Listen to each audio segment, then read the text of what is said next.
question for you today. Yes. I wanted to know, are you the type of person to use your phone when you cross the street?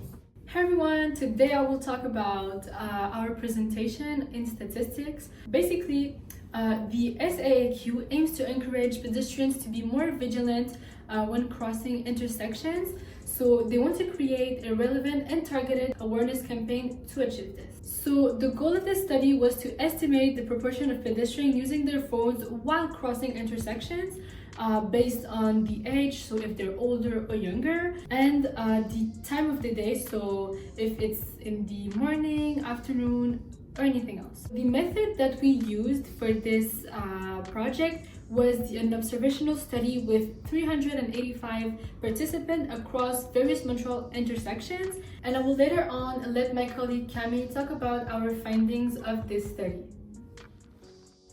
Thank you.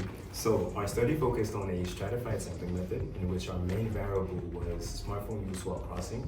And like we said earlier, we had two independent variables, firstly age group and time of day.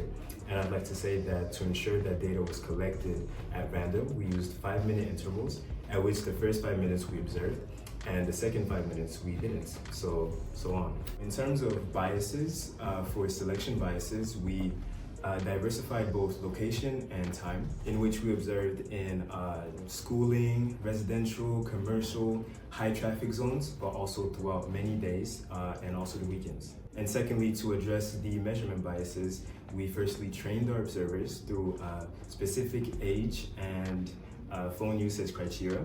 And secondly, we used concealed observation points because, believe it or not, when people see us coming, they change their behaviors, so we had to take account for that.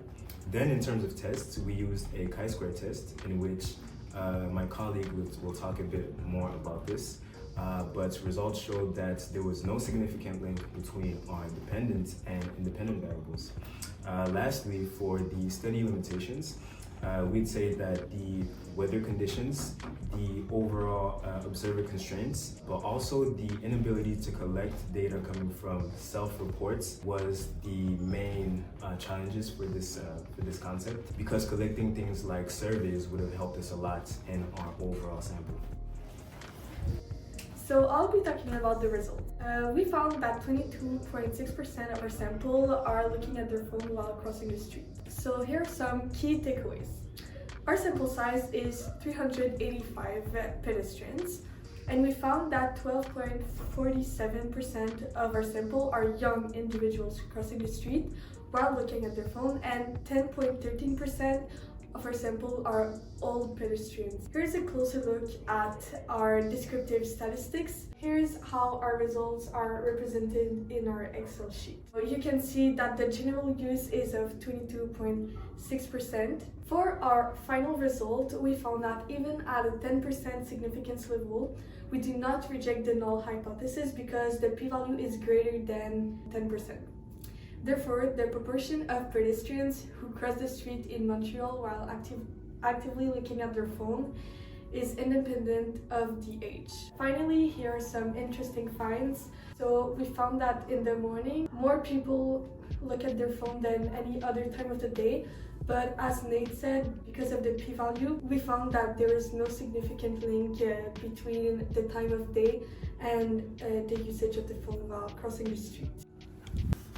Okay, so to conclude, we used a sample size of 385 people and a 95 confidence level with a 5% margin of error, making our result solid despite few limitations. That said, we identified 3 ways the study could be improved. So, first of all, our random selection process for observation times could have been explained more clearly. For example, using time generator or predefined schedule would have enhanced validity of the study.